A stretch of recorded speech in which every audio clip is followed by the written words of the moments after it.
Objet nombre SCP-80. Forme sombre.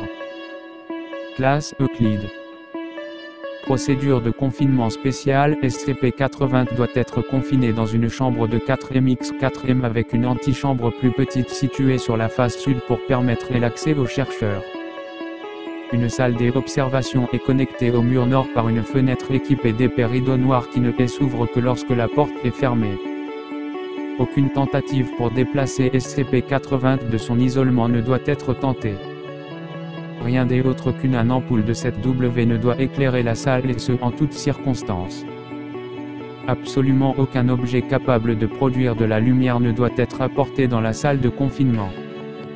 Sous aucun prétexte, un équipement pouvant envelopper, partiellement dissimuler ou cacher SCP-80 ne doit être apporté dans la chambre de confinement. Tout manquement à ces règles sera soumis à des sanctions disciplinaires. Description: il est impossible de savoir si SCP-80 possède une masse ou un corps puisque toutes les tentatives pour interagir avec lui se sont soldées par des échecs ou ont connu des résultats négatifs. Voir rapport des expériences 80-2. Tous les membres du personnel ont décrit percevoir SCP-80 comme une ombre ou une forme humaine, le seul point commun étant qu'il possède 2 yeux vaporeux. Il s'est révélé que toute personne entrant dans la chambre de confinement est en proie à une somnolence incontrôlable. Après environ 30 minutes, toute personne observant SCP-80 tombera obligatoirement dans un sommeil paradoxal et des dommages psychologiques irréversibles peuvent naître chez le sujet. Cet effet s'applique même lorsque SCP-80 est observé depuis une autre pièce voire incident 81. Si, à n'importe quel instant, SCP-80 parvient à se cacher par exemple dans un placard, sous un lit, couvert par une couverture, il disparaîtra entièrement. De plus, si n'importe quelle source de lumière avec une force d'éclairage supérieure à celle d'une veilleuse pour enfants est introduite dans la salle de confinement, SCP-80 se dissipera instantanément. Ces 2 événements doivent être considérés comme étant une rupture de confinement et tous les membres du personnel en cause seront sévèrement réprimandés et possiblement réassignés. Pour toutes informations concernant l'origine de SCP-80 et son acquisition par la Fondation, veuillez consulter données supprimées. Addendum 080A, le -20 DR et son équipe ont commencé à se plaindre de l'augmentation de rêves stressants. Puisqu'il était la personne le plus en contact avec SCP-80, l'hypothèse a été émise que SCP-80 était d'une manière ou d'une autre capable d'effets mémétiques sur le personnel proche, même s'il n'est pas directement.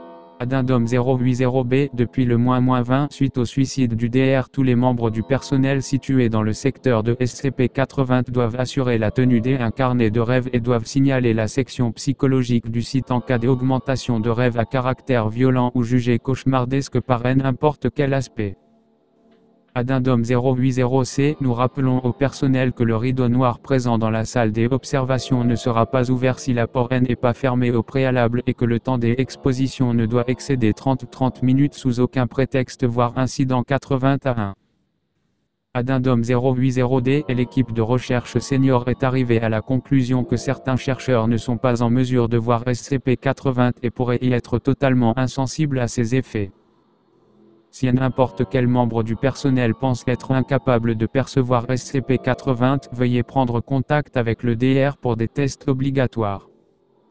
Addendum 080E, suite à l'incident 81, il a été suggéré qu'un membre du personnel de classe D soit donné à SCP-80 une fois par mois dans le but de le nourrir et ainsi diminuer ses effets sur la santé mentale du personnel du site. Au 5, approuvé. Incident 81. Le -20, une observation est planifiée par 2 chercheurs seniors. Les chercheurs pénètrent dans la salle d'observation et le rideau est ouvert. Pensant que la chambre est à l'abri des effets de SCP-80, comme ce fut le cas jusqu'à présent, les chercheurs débutent leur observation.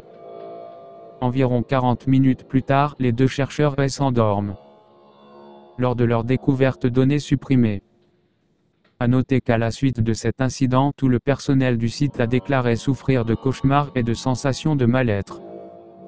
Une bonne nuit de sommeil a, de manière générale, favorisé le retour de la bonne humeur le lendemain. Note, il est expressément demandé aux membres du personnel d'arrêter de faire référence à SCP-80 comme le croque-mitaine, DR. Rapport d'expérience 80 à 2. SCP 80 rapport d'expérience 80 à 2. Notation +1 + X. Expérience 80 à 2A. Date -20. Sujet des 81 hommes 19 ans. Procédure, le sujet est envoyé dans la chambre de confinement de SCP 80. Détail. Le sujet entre dans la salle contenant SCP 80 à 14h, début de l'enregistrement 14h26. DR. Des 81, voyez-vous quelque chose? Des 81, non. Il fait nuit noire là-dedans. Le sujet reste silencieux pendant plusieurs minutes. Des 81, vous avez mis un truc là-dedans. J'ai l'impression que quelque chose me regarde. DR. Non, des 81, nous n'avons rien mis là-dedans. Des 81, putain, c'est et quoi ça? Des 81 trébuchent et tombent par terre. DR. Que voyez-vous? Des 81, cette immense ombre, comme si quelqu'un était là, dans le coin. Oh mon Dieu, ça me regarde. Laissez-moi sortir. Des 81 tentent d'enfoncer la porte qui mène à l'antichambre. DR. Ça vous regarde. Décrivez-nous son apparence, je vous prie. Des 81, je sais pas.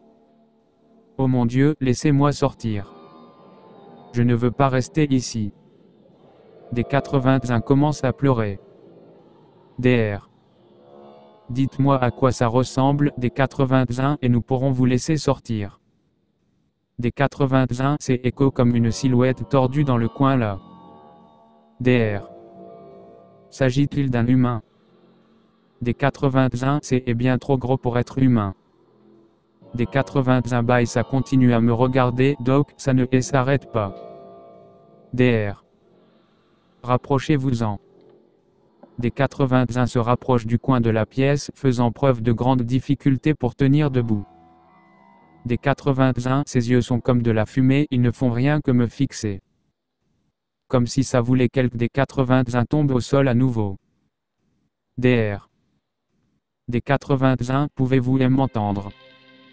Le sujet ne répond pas pendant 5 minutes. Fin de l'enregistrement 14h58.